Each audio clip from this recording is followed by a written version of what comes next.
Okay, for our first day of notes, we're just going to do some quick basic factoring review before we get into some other algebra topics. Method 1 that we're going to talk about is greatest common factor, or GCF, as I think we all commonly know it. And it says the first step really in any factoring process is to always consider, is there a GCF that we can pull out from all of the terms? And if so, we'll put that GCF in front of a set of parentheses, and inside the parentheses goes the quotient, what's remaining after you divide each term by the GCF. So in example 1, 4x cubed plus 6x squared plus 2x, the first thing that I think we should commonly look for is, are there any common factors with the coefficients of those terms, the 4, the 6, and the 2? And hopefully we can quickly identify that 2 divides in evenly to each of those 3 coefficients. And then the next thing that's we'll do is we'll move on to any variables and see if there's anything in common factor-wise with the variables. And out of x cubed, x squared, and x, they all at least have one x in common.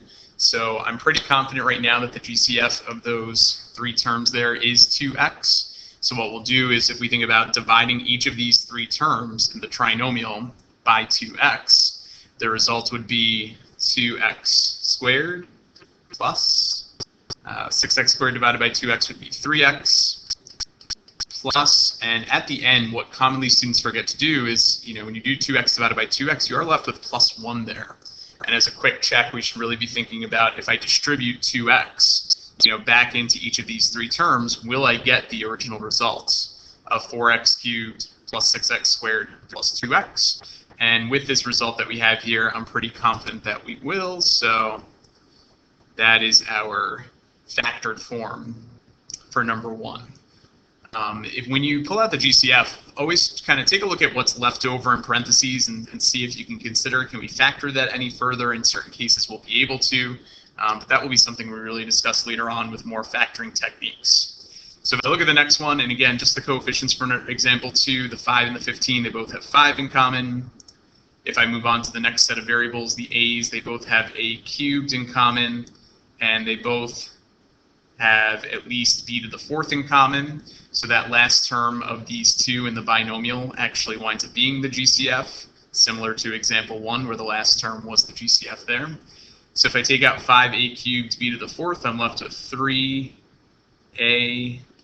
squared. I'm going to double check that. Yep, that looks good to me. Plus, again, don't forget about the plus 1 when you take that last term and divide it by that GCF. We still have that plus 1 term left over. So that would be the result for factoring example number 2. Moving on to talking about factoring with trinomials in general, the trinomials we're going to focus on real quick here are trinomials whose lead coefficient is 1. What that means is the number in front of x squared right here is equal to 1. So this is a very common factoring technique that you use a lot in Algebra 1, and certainly we did this in geometry last year when needed. So it says determine the factors of the constant term c that will add to the middle term b. So some students know this is the AM method, where you want to add to the middle term and you want to multiply to that last term down at the end there. So it's completely up to you if you want to make a list of factors of 28.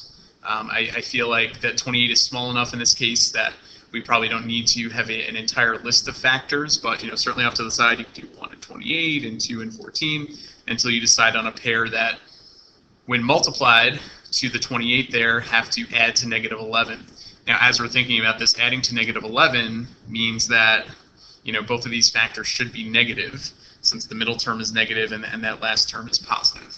So I haven't listed this pair of factors, but I'm pretty confident that x minus 4 and x minus 7 is the factorization for that trinomial, because those terms, negative 4 and negative 7, multiply to positive 28, and they certainly add to the middle term of negative 11.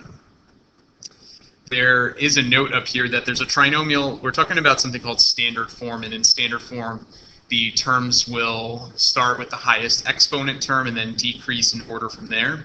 If you look at example 4, this is something that's not in standard form yet, so we might want to consider rewriting this as x squared plus 4x with the negative 12 kind of placed at the end of the expression. This way we can make the consideration what multiplies to our negative 12 here and what adds to the middle term of 4.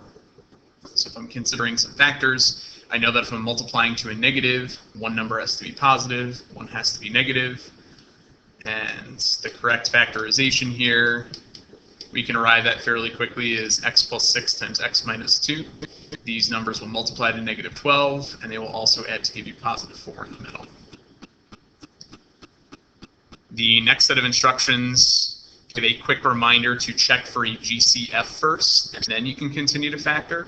So if you take a look at it, example 5, first of all, there's some like terms we can combine. X squared and x squared would give you 2x squared for the leading term, plus 12x plus 18. And now that I've combined like terms and I've written this in standard form, certainly from here, I'm noticing that first and foremost, even though this is a trinomial, we can take out a GCF of 2, and that leaves you with x squared plus 6x plus 9. And if you double check, distributing that 2 in would get me to the prior results. And then finally, once you take out a GCF, like I mentioned earlier, you might want to consider, is what's left over still factorable?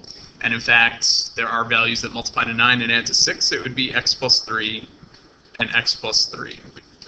And it would be acceptable if you would like to write your answer more concisely, to write it as 2 times the quantity x plus 3 squared. So both of those would be acceptable factored forms there. If I move on to example 6, the very first thing I should do is not get worried that we have x to the 4th as the first term, but notice that x squared is a GCF I can factor out. So when I do that, I get x squared plus x and minus 56. So with those remaining terms in the trinomial, I want to consider, is there anything that multiplies to negative 56 and adds to that positive 1 in the middle? And certainly, we can find some factors here. It would be x plus 8 times x minus 7, and that is the complete factorization for example 6. One thing that I really haven't mentioned yet, but make sure if you're factoring completely like we are right now, that every time you take that GCF and kind of bring it down to the next step. Sometimes students leave that out, but remember the idea would be if I multiplied all of this back together again, I really should get back to the original. And if I don't bring that GCF down, that will not be true. Finally, the last method we're going to talk about quickly here is the difference of two perfect squares. So in order to use the difference of two perfect squares technique, first of all, you have to have a binomial. So that means we have two terms. They both have to be perfect squares, and you have to be subtracting them. So the general pattern for perfect squares is given here. Again, one that I think you should be pretty familiar with. The second I look to example 7, we might be a little concerned that 5 and 45 are not what we consider to be perfect squares. A quick list of perfect squares off to the side maybe wouldn't hurt us too much. We can do really quickly, everything from 1 squared to 10 squared. I'm sure that we can go even a little bit beyond 100 there, but those are the numbers that I'm really looking for in terms of using this technique.